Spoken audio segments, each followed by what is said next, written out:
কা অসমত বলবৎ হ'বলৈ নিদিওঁ।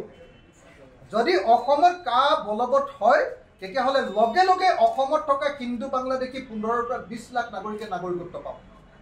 হিন্দু বাংলাদেশী বিদেশী নাগৰিকে 15 পৰা 20 লাখে লগে লগে নাগৰিকত্ব পাব।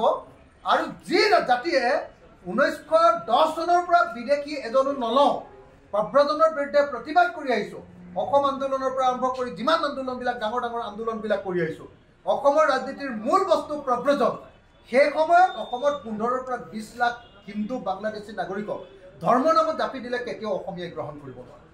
সেইকাৰণে আমি কোনো পৰ্যায়ে কেতিয়াও নাগৰিকত্ব সংশোধনী আইন 2019 বা কা আমি মানি নলওঁ আৰু যিদিনাই কা অসমৰ ওপৰত বলবৎ কৰিব খুজিব, অসমৰ ওপৰত জাপি দি নাগৰিকত্ব দিব খুজিব, লগে লগে ইয়াৰ বিৰুদ্ধে ব্যাপক ৰূপত প্ৰতিবাদ কৰিবৰ কাৰণে আমি সাজু আছোঁ।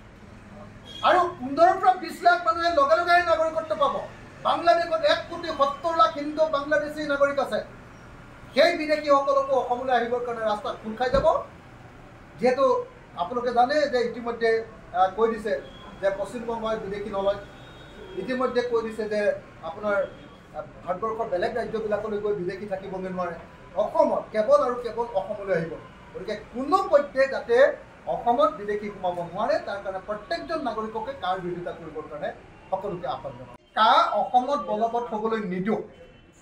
যদি অসমত কা বলবৎ হয় তেতিয়াহ'লে লগে লগে অসমত থকা হিন্দু বাংলাদেশী 15 পৰা 20 লাখ নাগৰিকে নাগৰিকত্ব পাব। হিন্দু বাংলাদেশী বিদেশী নাগৰিকে 15 পৰা 20 লাখে লগে লগে নাগৰিকত্ব পাব।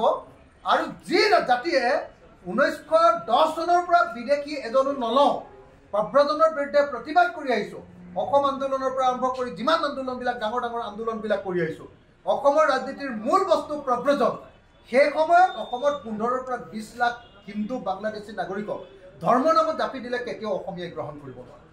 সেইকাৰণে আমি কোনো পৰ্যায়ে কেতিয়াও নাগৰিকত্ব সংশোধনী আইন 2019 বা কা আমি মানি নলওঁ আৰু যিদিনাই কা অসমৰ ওপৰত বলবৎ কৰিব খুজিব, অসমৰ ওপৰত জাপি দি নাগৰিকত্ব দিব খুজিব, লগে লগে ইয়াৰ বিৰুদ্ধে ব্যাপক ৰূপত প্ৰতিবাদ কৰিবৰ কাৰণে আমি সাজু আছোঁ। আৰু 15 পৰা 20 লাখ মানুহে লগে লগে নাগৰিকত্ব পাব। বাংলাদেশত 1,70,00,000 হিন্দু বাংলাদেশী নাগৰিক আছে। সেই বিদেশীসকলকো অসমলৈ আহিবৰ কাৰণে ৰাস্তা খোল খাই যাব। যিহেতু আপোনালোকে জানে যে ইতিমধ্যে কৈ দিছে যে পশ্চিমবংগই বিদেশী নলয়, ইতিমধ্যে কৈ দিছে যে আপোনাৰ ভাৰতবৰ্ষৰ বেলেগ ৰাজ্যবিলাকলৈ গৈ বিদেশী থাকিবগৈ নোৱাৰে, অসমত কেৱল আৰু কেৱল অসমলৈ আহিব। গতিকে কোনো পৰ্যায়ে যাতে অসমত বিদেশী সোমাব নোৱাৰে তাৰ কাৰণে প্ৰত্যেকজন নাগৰিককে কাৰ বিৰোধিতা কৰিবৰ কাৰণে সকলোকে আহ্বান জনাওঁ।